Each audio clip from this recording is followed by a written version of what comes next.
नमस्कार दोस्तों, आप सभी का हमारे चैनल में स्वागत है।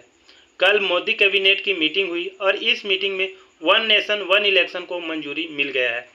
दोस्तों, इसमें आम आदमी पार्टी के सांसद संजय सिंह ने कहा कि वन नेशन वन इलेक्शन से मोदी कैबिनेट और भाजपा को फायदा है और जिसमें मोदी कैबिनेट भाजपा को फायदा हो गया वही काम वे अव्वल नंबर में करेंगे।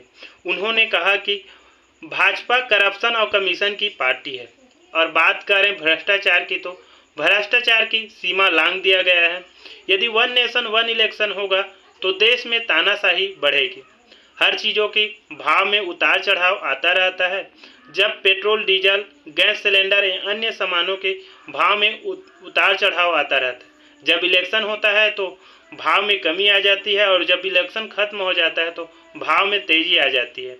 यदि 5 साल में एक बार चुनाव होगा तो देश में तानाशाही बढ़ती जाएगी और हर सामानों की रेट में बहुत तेजी से उछाल आएगा। सुनिए संजय सिंह के ही जुबान से। देखिए, Bharatiya Janata party one nation one corruption और वन नेशन वन कमीशन वाली पार्टी है। उन्होंने भ्रष्टाचार के सारे कीर्तिमान तोड़ दिए हैं और वो चाहते हैं कि इस देश में ऐसी तानाशाह हुकूमत हो जिससे 5 साल तक कोई सवाल न पूछ सके। हम चुनाव में नेताओं की और पार्टियों की मजबूरी को जानते हैं। 3 काला कानून किसानों का अगर उत्तर प्रदेश का चुनाव नहीं होता तो वापस नहीं होता। पेट्रोल डीजल के दाम बार बार मजबूरी में कम नहीं होते अगर बार बार चुनाव देश के अंदर नहीं होता। सिलेंडर के महंगे दाम बार बार घटाने और बढ़ाने नहीं पड़ते अगर देश में बार बार चुनाव नहीं होता। तो हमारे नेता अरविंद केजरीवाल जी ने इस बात को पहले से कहा है कि नेता जो है वो बेलगाम हो जाता है, चुनाव उसके लिए मजबूरी होती है, इसलिए वो अंकुश में रहता है, महंगाई भी कम करता है और बार बार उसको जनता की अदालत में जाके जवाब देना पड़ता है। और इसलिए हम बात करते हैं वन नेशन वन एजुकेशन की। अरविंद केजरीवाल कहना चाहते हैं कि एक देश एक शिक्षा प्रणाली हो। अरविंद केजरीवाल कहना चाहते हैं कि एक देश और एक हेल्थ सिस्टम हो। देश में one nation one health system का प्रावधान लागू किया जाए, उसके बारे में सरकार काम करे। और एक नकली बात कल से चलाई जा रही है।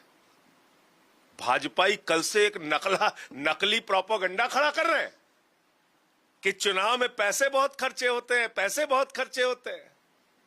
किसको मूर्ख बना रहे हो? 43 कंपनियों का भारतीय जनता पार्टी की मोदी सरकार ने 3,53,000 करोड़ रुपए माफ किया है।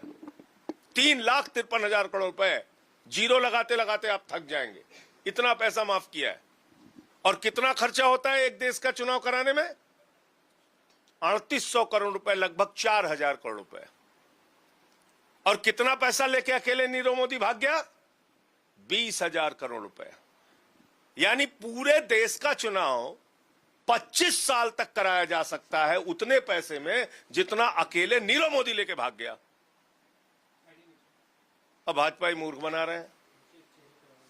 तो इसलिए इस देश की लोकतांत्रिक प्रणाली को, भारत के संविधान को, बाबा साहब के संविधान को कुचलने और खत्म करने की कोशिश है ये वन नेशन वन इलेक्शन की बात। और देश में तानाशाही लागू करना चाहते हैं नरेंद्र मोदी जी। महंगाई खूब बढ़ाएंगे, भ्रष्टाचार खूब बढ़ाएंगे, अडानी के झोली में भर भर के जमीन और संपत्ति डालेंगे और 5 साल तक उनसे कोई सवाल न पूछ सके। इसलिए वो वन नेशन वन इलेक्शन की बात कर रहे हैं। दोस्तों, वन नेशन वन इलेक्शन की अवधारणा 2019 से तेजी से आगे बढ़ा। जब प्रधानमंत्री नरेंद्र मोदी दूसरी बार चुनाव जीतकर आए तब वन नेशन वन इलेक्शन की बात बहुत तेजी से आगे बढ़ा। उन्होंने कहा कि वन नेशन वन इलेक्शन होने से देश का खर्चा बचेगा। दोस्तों, आखिर वन नेशन वन इलेक्शन की अवधारणा इसी दिन से आगे बढ़ा और पूर्व राष्ट्रपति रामनाथ कोविंद ने एक समिति बनाई और इस समिति को मार्च 2024 को द्रौपदी मुर्मू के पास यह गया और कल मोदी कैबिनेट के द्वारा वन नेशन वन इलेक्शन को मंजूरी मिल गया।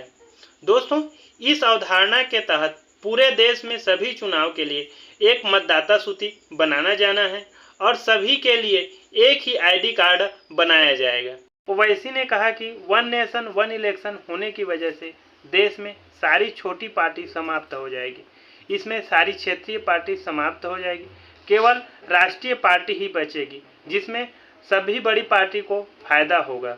दोस्तों, और इसमें कांग्रेस अध्यक्ष मल्लिकार्जुन खड़गे ने कहा कि देश में वन नेशन वन इलेक्शन का मुद्दा इसलिए उठ रहा है क्योंकि अभी चुनाव नज़दीक है और जब चुनाव नज़दीक होता है तो लोगों का ध्यान भटकाने के लिए, लोगों को गुमराह करने के लिए देश के प्रधानमंत्री इस प्रकार की उलझुल बातें करते हैं। देश के लोगों को उलझाने के लिए, देश के लोगों को मुद्दा से भड़काने के लिए यह प्रयास किया जा रहा है। वन नेशन वन इलेक्शन का इस प्रकार का अवधारणा अभी लोगों को उलझाने के लिए किया जा रहा है। यहाँ तक देखने के लिए आप सभी का धन्यवाद।